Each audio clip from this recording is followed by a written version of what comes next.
Police అధికారుల సంఘాన్ని నేను అందుకనే డిమాండ్ చేస్తా ఉన్నా. కొత్త డీజీపీ గారిని సిట్టు నివేదిక ఇచ్చింది. ఏముందా నివేదికలో? సిట్టు నివేదికని బహిరంగంగా మీరు ప్రెస్ మీట్ పెట్టి చెప్పండి. ఏదో 1500 మీద కేసులు పెట్టాం, 1000 మంది మీద కేసులు పెట్టాం. ఎవరి మీద పెట్టారు కేసులు? అసలు గొడవ కారకులైనటువంటి పిన్నెల్లి బ్రదర్స్ ఉన్నారా దీంట్లో? ఆ సిట్ రిపోర్ట్లో ఎందుకు అరెస్ట్ చేయట్లా వాళ్ళని? ఎందుకు మీరు పిన్నెల్లి రామకృష్ణారెడ్డి సోదరుల్ని అరెస్టు చేయటం లేదు? డీజీపీ చెప్పాలి. దీంట్లో బాంబులు, నాటు బాంబులు, పెట్రోల్ బాంబులు. ఆ రోజు ఇలాగే ఎన్నికల్లో, స్థానిక సంస్థల ఎన్నికల్లో మా అభ్యర్థుల్ని నామినేషన్ వేయట్లేదని వేయకుండా అడ్డుపడుతున్నారని పిన్నెల్లి రామకృష్ణారెడ్డి చేస్తున్న రౌడిజం మీద పోలీస్ కంప్లైంట్ ఇవ్వటానికి వెళ్తే నా మీద హత్యాయత్నం మాచర్లలో నా మీద హత్యాయత్నం చేసి మళ్ళా నా మీదే కేసు పెట్టించారు. నా మీదే కేసు పెట్టారు. అంటే పిన్నెల్లి అధికార దుర్వినియోగం ఏ విధంగా జరిగిందో నా కేసులోనే ఉదాహరణ. నన్ను చంపబోయి నా మీద హత్యాయత్నం చేసి ఏదో దేవుడి దయవల్ల బతికి బయటపడ్డందుకు మళ్ళీ నా మీద కేసు పెట్టారు. అంటే కేసు కోసం మళ్ళా కోర్టుకు వస్తే ఈసారైనా చంపాలని పిన్నెల్లి రామకృష్ణారెడ్డి వాళ్ళ బ్రదర్సు, ఆ దొంగల ముఠా ప్రయత్నం. మరి ఇవాళ ఇక్కడ ఎస్పీనే డైరెక్ట్గా పట్టుకున్నాడు. ఎస్పీ ఇతను బిందు మాధవ్ ఈ పేపర్లో ఉన్నాడు. ఇతన్ని సస్పెండ్ చేశారు ఇప్పుడు ఎన్నికల సంఘం. మరి ఇప్పుడు డీజీపీ మాట్లాడాలి. ఎందుకు పిన్నెల్లి బ్రదర్స్ని అరెస్ట్ చేయలేదు నువ్వు? డీజీపీ గారు మీకు కనబడతలేదా?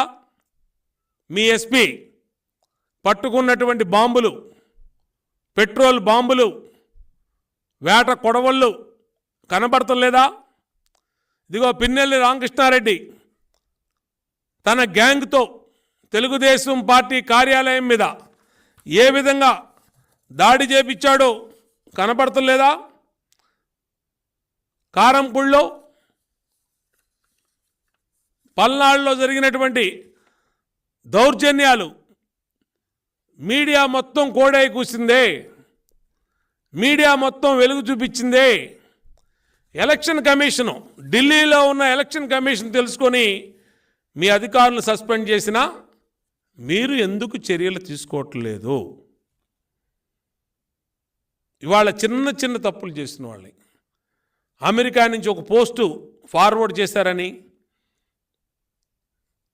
అలాగే సోషల్ మీడియాలో ఒక పోస్ట్ ఫార్వర్డ్ చేశారని, గోడలు దూకెళ్ళి అరెస్ట్ చేసినటువంటి ఏపీ పోలీసు ఇంత అరాచకం జరుగుతూ ఉంటే, పల్నాడులో రామకృష్ణారెడ్డి, పిన్నెల్లి రామకృష్ణారెడ్డి బ్రదర్సు, నరసరావుపేటలో గోపిరెడ్డి శ్రీనివాసరెడ్డి, తిరుపతిలో కరుణాకర్ రెడ్డి, భూమన కరుణాకర్ రెడ్డి, అలాగే చంద్రగిరిలో చెవిరెడ్డి భాస్కర్ రెడ్డి కుమారులు, ఇంత బహిరంగంగా తాడిపత్రిలో పెద్దిరెడ్డి, ఇంతమంది బహిరంగంగా గొడవలు చేస్తే ఎలక్షన్ కమిషన్ చర్యలు తీసుకోమనే వరకు ఇక్కడ చర్యలు తీసుకోలే.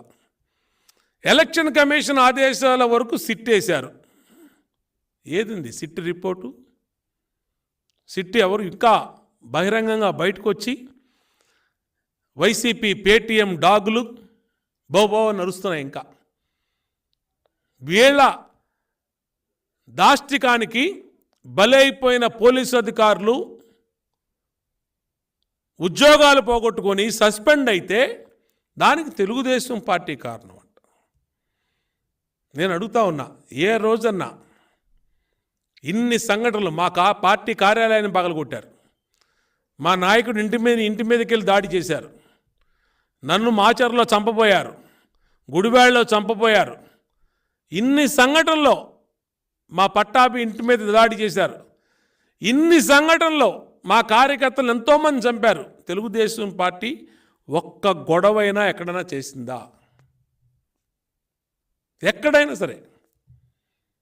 అలాంటిది ఇవాళ మా మీద దాడులు చేసి, మా పార్టీ కార్యాలయం మీద దాడి చేసి, మా పార్టీ కార్యాలయంలో ఉన్న వాళ్ళ మీద కేసులు పెట్టారు. మా నాయకుడి ఇంటి మీద దాడి చేసి, మా నాయకుడి ఇంటి మీద ఉన్న ఇంటి దగ్గర ఉన్న వాళ్ళ మీద కేసులు పెట్టారు. మాచర్లో నన్ను చంపపోయి నా మీద కేసు పెట్టారు. గుడివాడలో నన్ను చంపపోయి నా మీద కేసు పెట్టారు. ఇష్టారీతిన పోలీసు వ్యవస్థని నాశనం చేసిన వాడు జగన్ రెడ్డి.